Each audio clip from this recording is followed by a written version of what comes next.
que tuvimos un festival muy lindo y hay mucha gente muy cansada de ayer, pero el Señor obró, fue una linda oportunidad de ministrar. Y bueno, en esta noche también tenemos algo especial. Déjame contarles más o menos qué es lo que vamos a hacer ahora. El predicador de hoy realmente es un diácono de nuestra iglesia. Ha sido un diácono ya por unos cuantos años y es diácono aquí, pero hace su ministerio de diácono en Lobos, donde vive y está trabajando allí. Y ha sido un diácono muy fiel.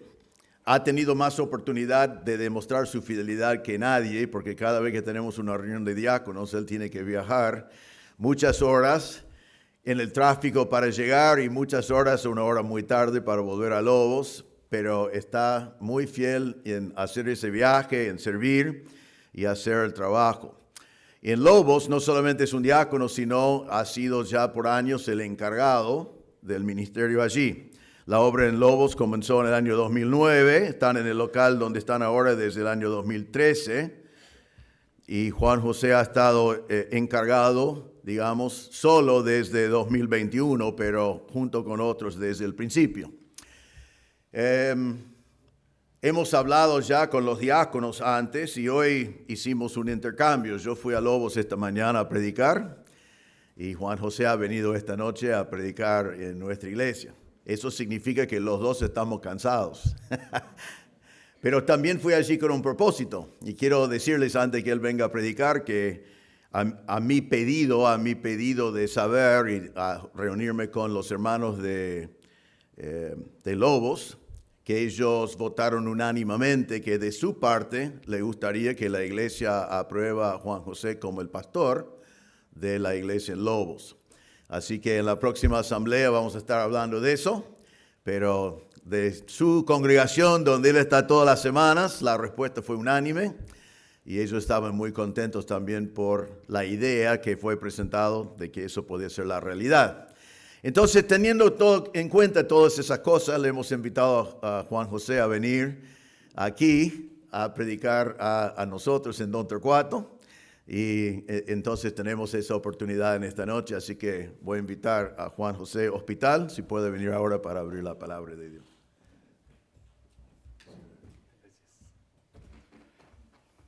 Muy buenas tardes, muchas gracias, pastor. Realmente, como siempre he compartido, desde acá al frente, a veces para dar el informe de nuestra iglesia allí en Lobos, es un privilegio, pero hoy es mayor el privilegio, porque es estar detrás de este púlpito que por 40 años ha sido fiel a la palabra de Dios, de ser celoso de nuestro pastor, de que, no poner a cualquiera, y por eso digo que es tremenda la responsabilidad y la seriedad con que hay que tomar esto. Habiendo dicho eso, quiero tener una palabra de oración. Amado Señor, te damos muchas gracias por esta oportunidad tan linda, Señor, que me das en esta tarde, Señor, de abrir tu palabra y compartirla con los hermanos aquí en Don Torcuato. Muchas gracias, Señor, porque como bien cantábamos recién, ha sido nuestra salvación todo por gracia, gracias a los méritos de Jesús en la cruz. Y, Señor, pedimos que en esta tarde tu palabra, Señor, hable a nuestros corazones.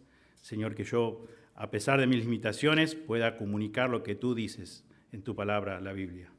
Señor, pedimos la ayuda de tu Espíritu Santo, te damos gracias en el nombre de Jesús. Amén.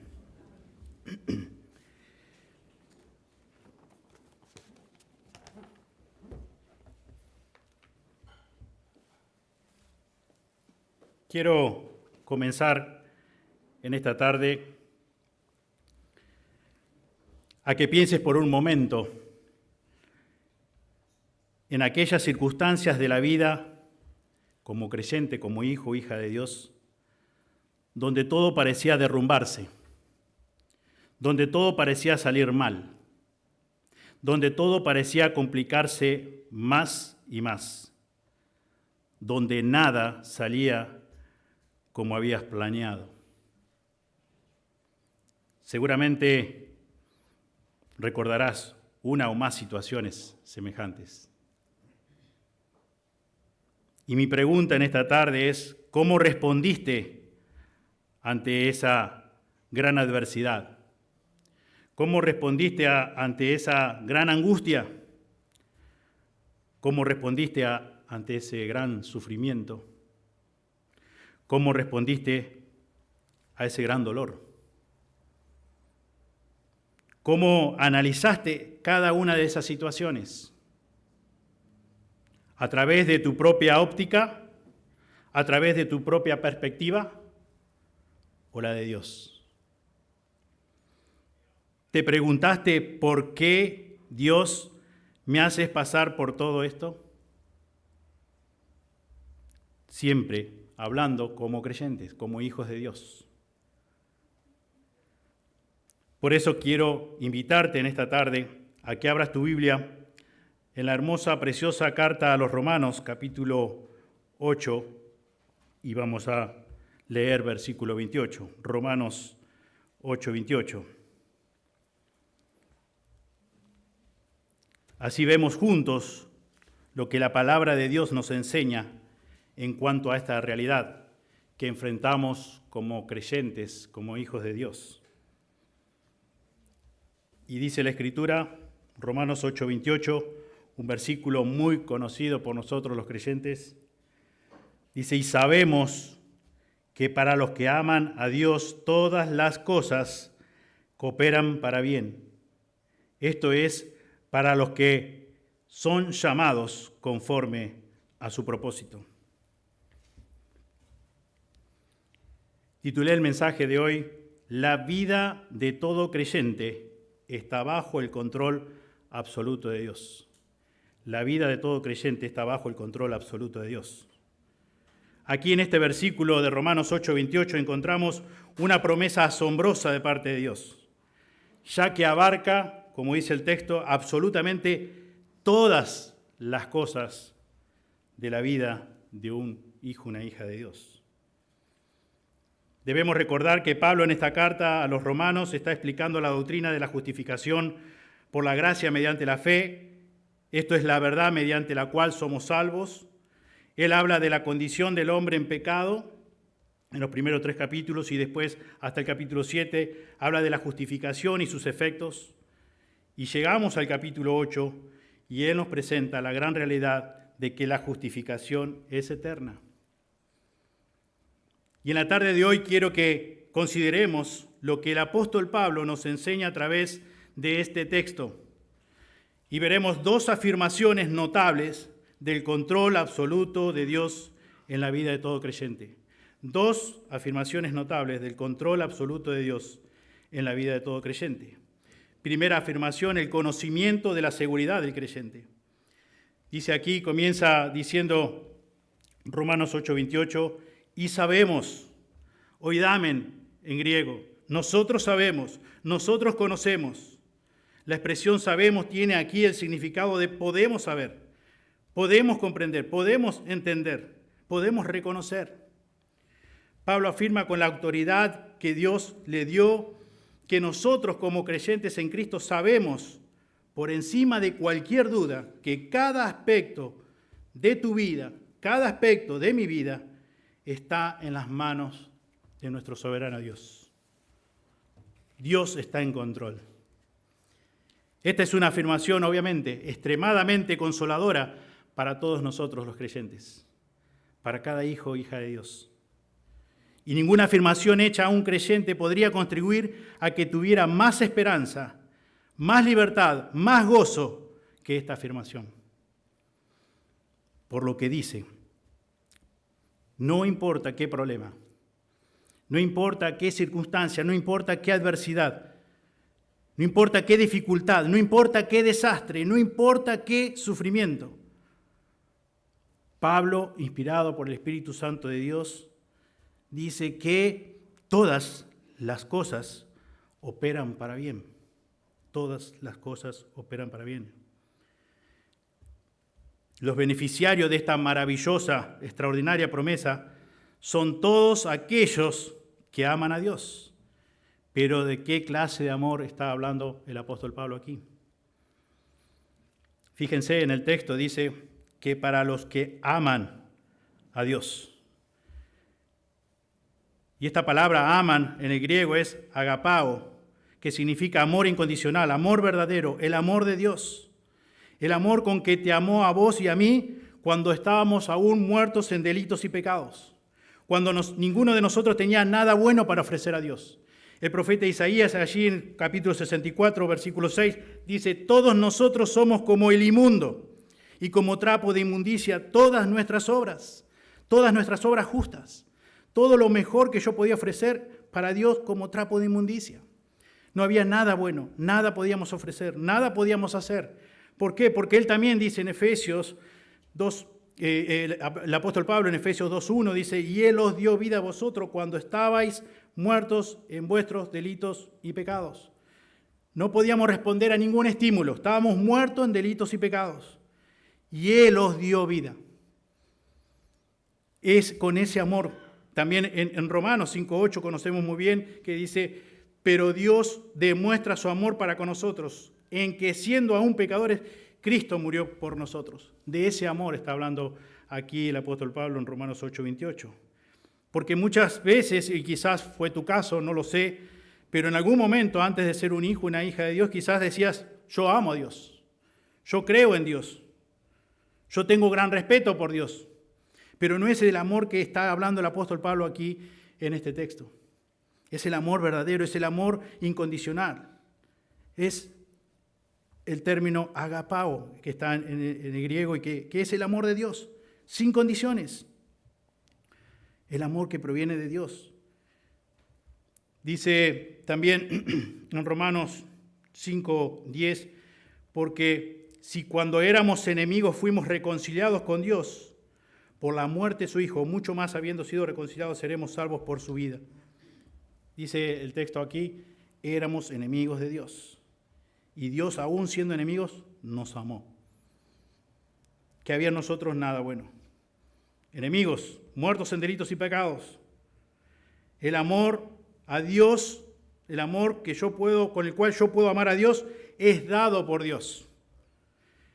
Ese amor con el cual yo puedo amar a Dios, el origen está en Dios. Él es la fuente de ese amor.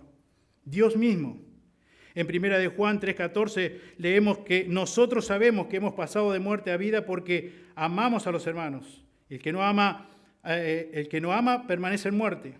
El apóstol Juan continúa diciendo en capítulo 4, versículos 7 y 10, que el amor es de Dios y que por lo tanto el amor no consiste en que nosotros hayamos amado a Dios, sino que Él nos amó a nosotros y envió a su Hijo en propiciación por nuestros pecados.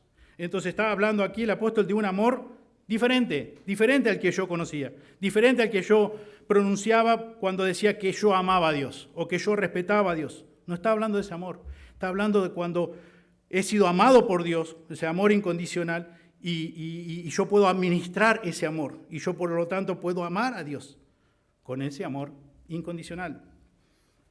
También nos dice su palabra ahí en 1 de Juan: nosotros amamos porque Él nos amó primero.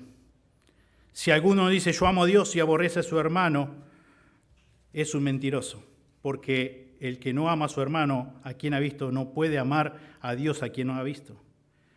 Y este mandamiento tenemos de él, que el que ama a Dios, ame también a su hermano. Y sabemos cómo es nuestra naturaleza, que decimos, muchas veces hemos dicho, yo amo a Dios. Yo amo a Dios porque no le veo, pero no amo a mi hermano que tengo que soportar cada día o cada semana. Bueno, acá la Biblia dice claramente, el apóstol Juan dice que ese no es el amor verdadero. Ese no es el amor que proviene de Dios. Ese no es el amor con que Dios nos amó a nosotros y que entregó a su Hijo por amor a nosotros. Dice Juan, y este mandamiento tenemos de Él: el que ama a Dios, ame también a su hermano. Por esta única razón es que nosotros podemos amar a Dios, porque es Dios quien nos concedió esa capacidad de amar. Es Dios. El origen, la fuente está en Dios. Ahí Juan, en primera de Juan 5:1 dice: todo aquel que cree que Jesús es el Cristo es nacido de Dios, y todo aquel que ama al Padre ama al que ha nacido de Él. En esto sabemos que amamos a los hijos de Dios, cuando amamos a Dios y guardamos sus mandamientos.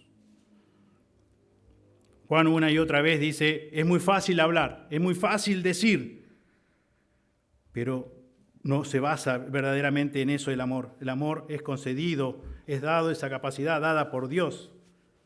Y yo puedo amar a mi hermano con el amor de Dios porque Él me amó primero. Porque Él me amó de una forma condicional. En Efesios 4:32 nos dice Pablo también, sed más bien amables unos con otros, misericordiosos, perdonándoos unos a otros, así como también Dios os perdonó en Cristo. Si yo no conozco, si no he sido alcanzado por el amor de Dios, no puedo perdonar cuando me ofenden. No puedo perdonar. No tengo la capacidad. Por eso esa capacidad, ese amor es dado por Dios. Nosotros conocemos a Dios. Nosotros amamos a Dios. ¿Por qué? Porque Él, dice Juan, 1 Juan 4:19, porque Él nos amó primero. Y tristemente digo que no digo que sea en este lugar o tu caso, pero la realidad es que hay muchas personas que han sido engañadas por años, donde creen que son hijos de Dios, pero en realidad no han conocido a Dios, no han nacido de nuevo. Dicen amar a Dios, pero en realidad, como hemos leído en esta tarde, no guardan sus mandamientos. Yo en lo personal, en los años de mi niñez, adolescencia y principio de juventud, yo creía que era un hijo de Dios y yo decía amar a Dios. Y como había tenido la bendición de que mis padres a una corta edad, ellos habían conocido a Cristo, yo me crié de esa forma en un hogar donde había principios cristianos, donde se congregaba regularmente, donde no había oportunidad para hacer mi propia voluntad. Entonces yo en ese contexto creí que yo también era un hijo de Dios. Pero la realidad es que pasaron los años y Dios me mostró claramente con su palabra que yo no era un hijo de Dios, era un religioso. Y todo ese tiempo que era un religioso, yo pensaba que conocía a Dios verdaderamente y no lo conocía. No tenía el amor de Dios. Y gracias a Dios que un día pude llegar al pleno conocimiento de la verdad. Dios usó distintas circunstancias, usó la predicación del Evangelio y Dios me salvó. Y a partir de ese momento puedo, como dice acá en Efesios 4:32, puedo perdonar a otros cuando me ofenden. Puedo amar a otros como Dios me ama, de una forma incondicional. Pero eso es un obrar que hace Dios, Primera afirmación, el conocimiento de la seguridad del creyente. Y sabemos que para los que aman a Dios, amás a Dios con amor agapei, amás a Dios verdaderamente. Y esto nos lleva a la segunda afirmación, la amplitud de la seguridad del creyente. La amplitud de la seguridad del creyente. Todas las cosas cooperan para bien, dice el apóstol. Todas las cosas cooperan para bien. La amplitud de la seguridad está enfatizada con la palabra panta en griego, que significa todas las cosas, cualquiera, cada uno, el todo. Es una promesa que abarca todo. No tiene límites. Todas las cosas cooperan para bien, dice el apóstol. Qué tremenda, extraordinaria, maravillosa promesa de parte de Dios para nosotros, sus hijos. Dios toma todo y cualquier cosa, o cada una de las cosas en que la vida del creyente y hace que opere para el bien definitivo de ese hijo o hija de Dios. Dios toma todo y cualquier cosa, o cada una de las cosas, y hace que opere para el bien definitivo del Hijo de Dios. En el versículo 32 de este mismo capítulo 8 de Romanos, encontramos la misma naturaleza ilimitada de Dios cuando dice: el que no eximió ni a su propio Hijo, sino que lo entregó por todos nosotros, ¿cómo no nos concederá también con Él todas las cosas? No se reservó su único Hijo, sino dice que lo entregó, lo más excelso, lo más alto, lo cedió por amor a nosotros. Y pregunta el apóstol: ¿cómo no nos dará, cómo no nos concederá también? Concederá todas las cosas, con Él todas las cosas. Todas las cosas y cada una de ellas están bajo el control absoluto de nuestro Dios. Todas las cosas, cada una de las cosas. No importa qué tan difícil sea, no importa qué tal sufrimiento sea, no importa qué tan angustiante sea, todo está bajo el control absoluto de nuestro Dios. Nosotros somos privilegiados como creyentes por la gracia, por el amor de Dios y por sus misericordias. Privilegiados. Qué promesa tan extraordinaria, tan maravillosa. El apóstol Pablo dice aquí, con absoluta confianza y seguridad: podemos saber, conocemos que todas las cosas operan para el bien verdadero, el bien según Dios, el bien según Dios. Aquí tenemos la palabra cooperan, que es el verbo sunergeo, ser un colaborador, ser un ayudador, actuar, del cual obtenemos sinergismo, que significa operar juntos. Todo se mezcla, todo opera de manera cooperativa. En Salmo 25:10 dice la Escritura: todas las sendas del Señor son misericordia y verdad para aquellos que guardan su pacto y sus testimonios. Y aquí encontramos una promesa paralela en el Antiguo Testamento para aquellos que guardaban su pacto, que creían en Él, que le seguían. Todas las cosas son colocadas en sinergia por Dios, entretejidas, entrelazadas y unidas para producir bien. Todas las cosas ayudan a bien, cooperan para bien. Y Dios hace eso de manera increíble, de manera que no podemos explicar, pero es lo que Pablo está afirmando en este pasaje. Y muchas veces pensamos en esta palabra que todas las cosas ayudan a bien, en el bien según el mundo, bien si me va bien en el trabajo, bien si me va bien en los negocios. Puedo decir que me va bien cuando puedo comprarme un departamento en Mar del Plata, cuando puedo comprarme este año un nuevo 0 kilómetro, o etcétera. Todo enfocado en lo terrenal, en lo material. Quizás los jóvenes piensan: pude encontrar una buena chica, pude encontrar un buen joven. Está bien económicamente. No ese es el según el bien, según Dios. No es el bien que encontramos aquí en Romanos 8:28. Bien es agatos, bueno en cualquier sentido. Favor, buenas cosas. Significa bien en el sentido más puro y verdadero. Lo que es moralmente bueno, lo que es bueno prácticamente. Dios está tomando todo lo que sucede en tu vida, sin importar lo que sea, y a partir de ahí está produciendo el bien definitivo.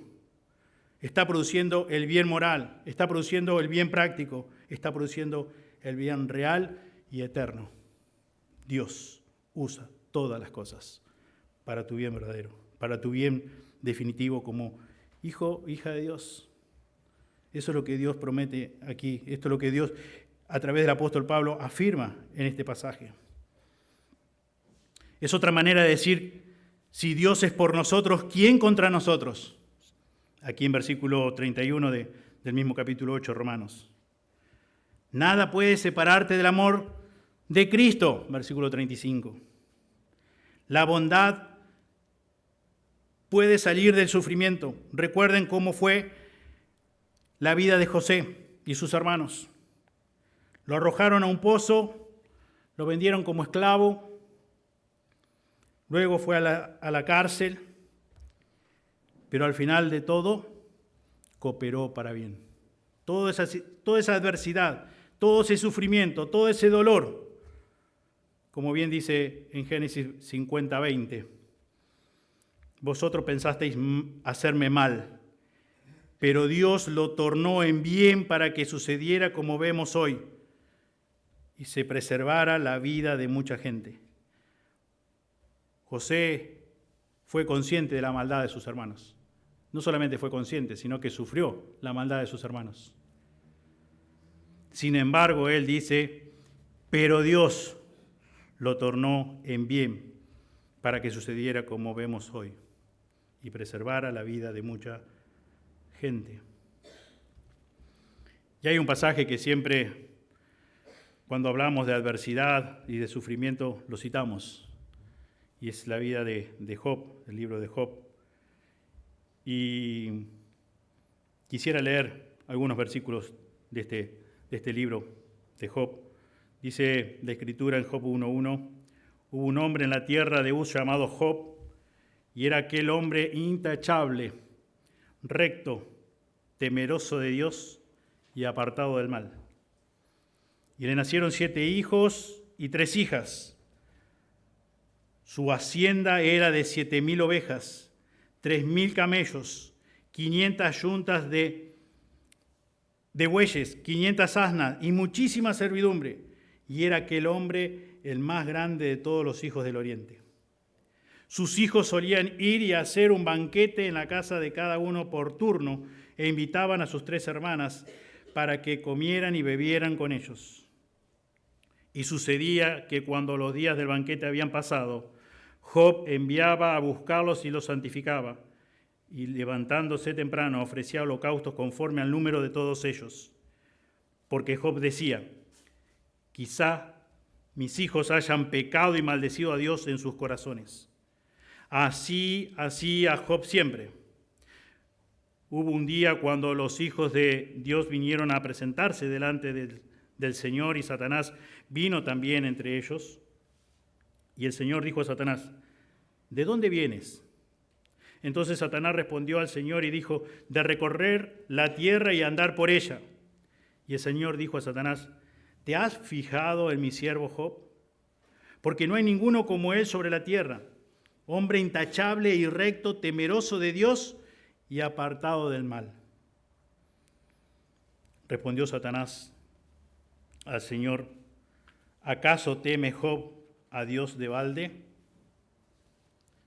¿No has hecho tú una valla alrededor de él, de su casa y todo lo que tiene por todos lados? Has bendecido el trabajo de sus manos y sus posesiones han aumentado en la tierra.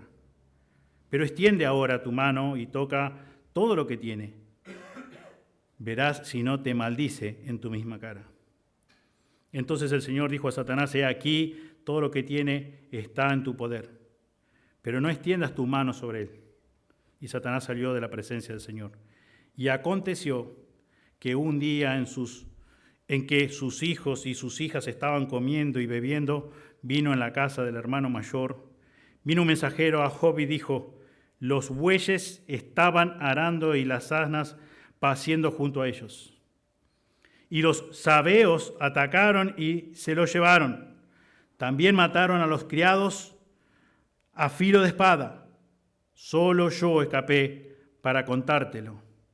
Mientras estaba hablando, vino otro y dijo, fuego de Dios cayó del cielo y quemó las ovejas y a los criados y los consumió.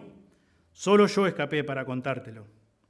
Mientras estaba hablando, vino otro y dijo, los caldeos formaron 3 cuadrillas y atacaron los camellos y se los llevaron. Y mataron a los criados a filo de espada. Solo yo escapé para contártelo. Mientras estaba hablando, vino otro y dijo, tus hijos y tus hijas están comiendo y bebiendo vino en la casa de tu hermano, de su hermano mayor. Y aquí vino un gran viento del otro lado del desierto y azotó las 4 esquinas de la casa. Y esta cayó sobre los jóvenes y murieron. Solo yo escapé para contártelo. Entonces Job se levantó, rasgó su manto, se rasuró la cabeza y postrándose en tierra, adoró y dijo: desnudo salí del vientre de mi madre y desnudo volveré allá. El Señor dio y el Señor quitó. Bendito sea el nombre del Señor. En todo esto Job no pecó ni culpó a Dios. ¿Cuántas veces nosotros hemos leído este pasaje, hemos considerado por lo que Job tuvo que atravesar? Pero pensemos por un momento nosotros, como decía al comienzo, en las circunstancias adversas que nosotros tuvimos que atravesar en algún momento, como creyentes, como hijos de Dios. Como decía, como preguntaba, ¿cuál fue mi reacción? ¿Cuál fue tu reacción en esos momentos de crisis? En esos momentos de situaciones límites. Aquí, por lo que vemos, por lo que nos relata la Escritura, de tener mucho pasó a no tener nada, Job. Todos aquellos que tenemos hijos, valoramos a nuestros hijos, amamos a nuestros hijos. También tienen su valor las cosas materiales, pero si ponemos en la balanza la vida de nuestros hijos con las cosas materiales, no tiene comparación. Y aquí, por lo que dice el relato, en un momento, en un instante, en un mismo día, se quedó sin ningún hijo, se quedó sin nada de riqueza, sin nada de animales, sin nada de cultivos. Y aún así dice que adoró a Dios, que dijo: el Señor dio, el Señor quitó, bendito sea el nombre del Señor. Y es muy interesante que nosotros podamos ver a través de este relato que di lectura, que se encuentra aquí en Job capítulo 1, Dios operando todo para bien. Dios teniendo el control de toda esta adversidad que tuvo que atravesar Job. Al final del libro de Job, en capítulo 44, dice el texto, Job 42, 1, dice: entonces Job respondió al Señor y dijo: yo sé que tú puedes hacer todas las cosas y que ningún propósito tuyo puede ser estorbado. ¿Quién es este que oculta el consejo sin entendimiento? Por tanto, he declarado lo que no comprendía. Cosas demasiado maravillosas para mí, que yo no sabía. Escucha ahora y hablaré. Te preguntaré y tú me instruirás. He sabido de ti solo de oídas, pero ahora mis ojos te ven. Por eso me retracto y me arrepiento en polvo y ceniza. Job aprendió la grandeza y bondad de Dios, la soberanía de Dios. Aprendió que Dios siempre tuvo la situación controlada. Nunca estuvo fuera del control de Dios, fuera del control absoluto de Dios. Había cosas que Job no sabía, que ignoraba de esta conversación que tuvo con Satanás. Pero él aprendió. Eso lo condujo para el bien, por lo que leímos recién en capítulo 42. Todas las cosas y cada una de ellas están bajo el control absoluto de Dios.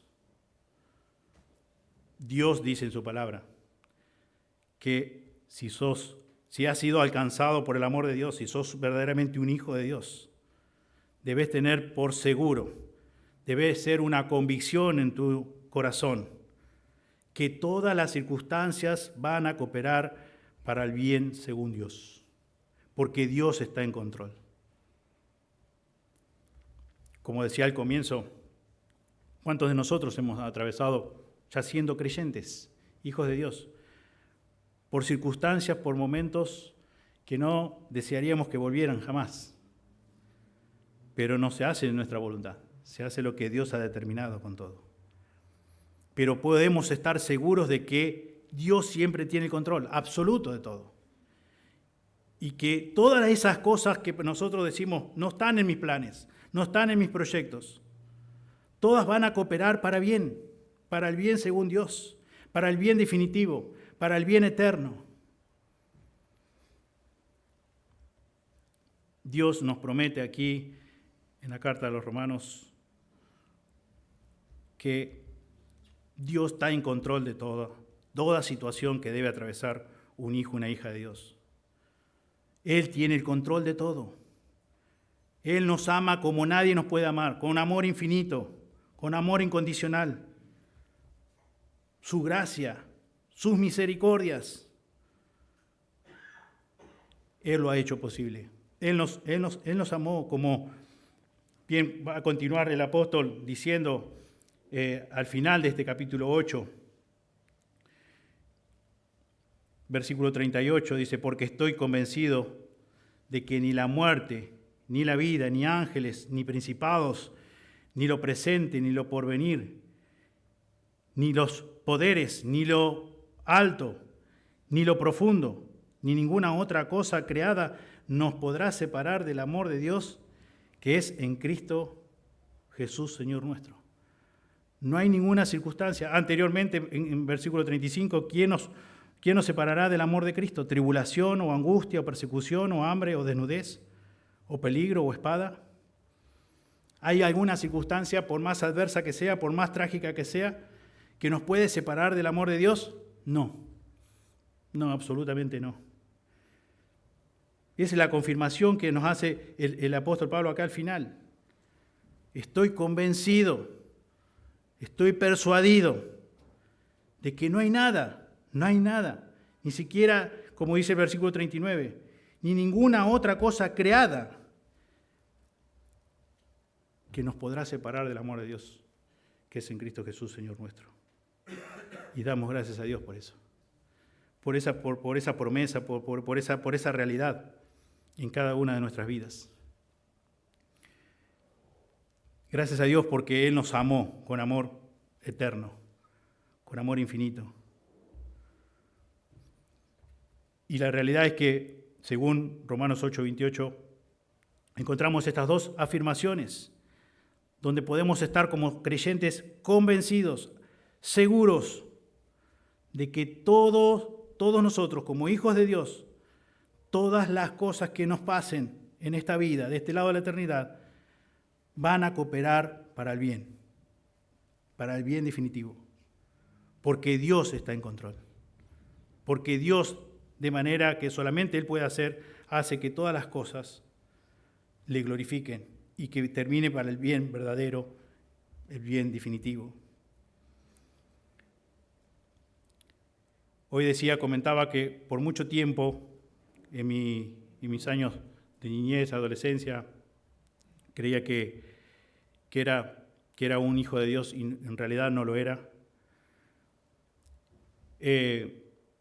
Siempre antes de dormir tenía mucho temor a cómo iba a despertar o dónde iba a despertar. O sea, tenía miedo a la muerte.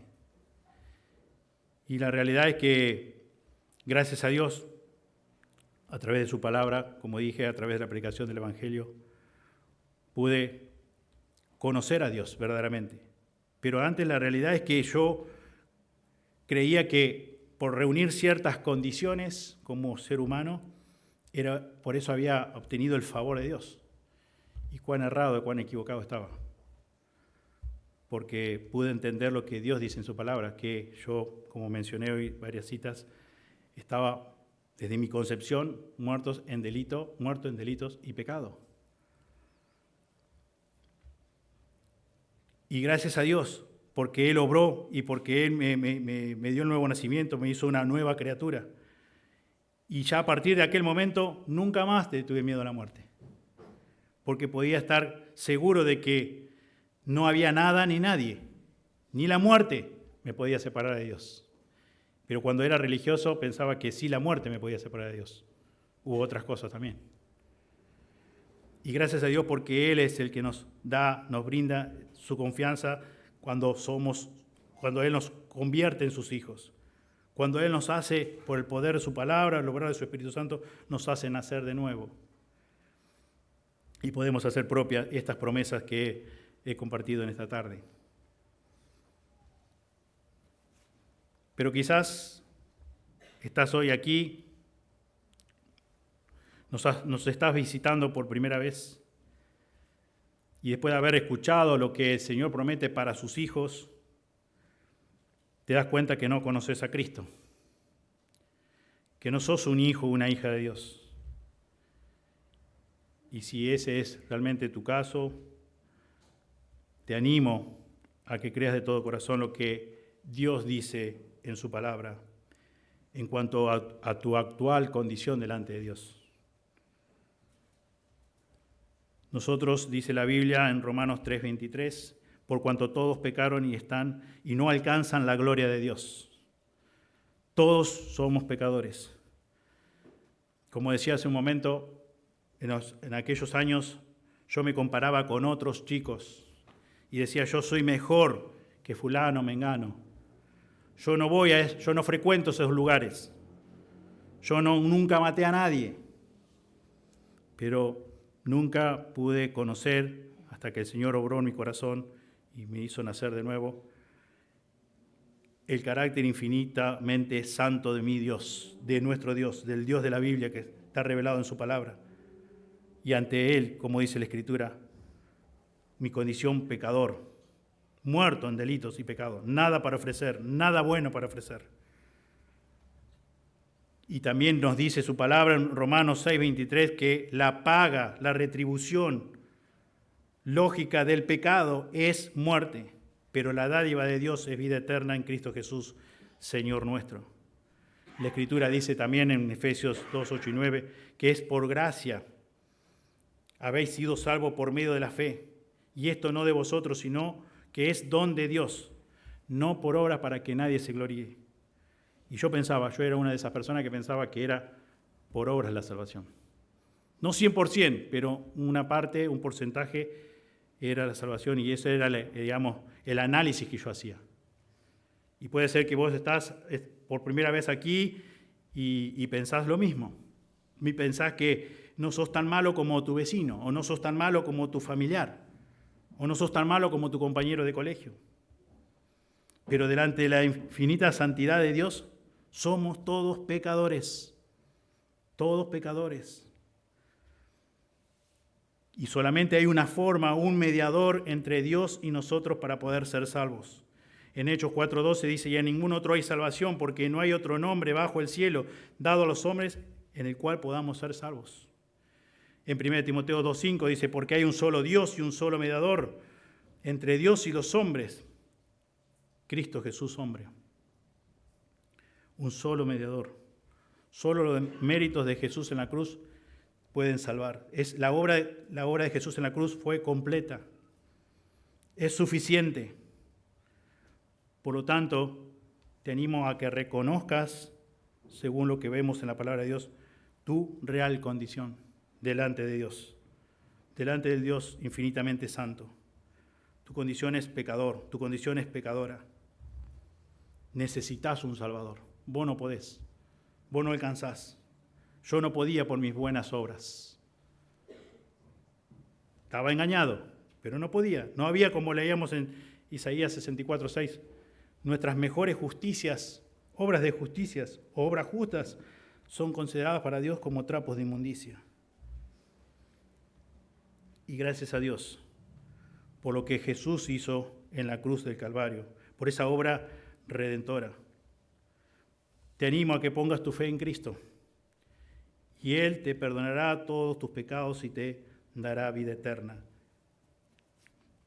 Un texto que conocemos todos muy bien y quizás el más conocido de toda la Biblia, Juan 3:16 y 17 también, porque de tal manera amó Dios al mundo que dio a su Hijo unigénito para que todo aquel que en Él cree no se pierda, mas tenga vida eterna. Porque Dios no envió a su Hijo al mundo para juzgar al mundo, sino para que el mundo sea salvo por Él.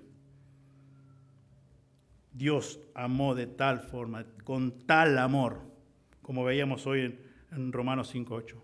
Mas Dios muestra su amor para con nosotros en que siendo aún pecadores, Cristo murió por nosotros. No hay un amor más grande que el de Dios, no existe. El amor de Dios lo demostró con la entrega, dándonos a su único Hijo para que ocupara tu lugar, para que ocupara mi lugar. Y dice la Biblia también que dice que en Él cargó el pecado de todos nosotros. Y Él no solamente saldó nuestra deuda de pecados, sino que también puso en nuestra cuenta su justicia. Su justicia. Y ahora somos declarados justos. Hemos sido justificados por Él. Juan 5:24 dice, en verdad os digo, el que oye mi palabra y crea al que me envió, tiene vida eterna y no viene a condenación, sino que ha pasado de muerte a vida.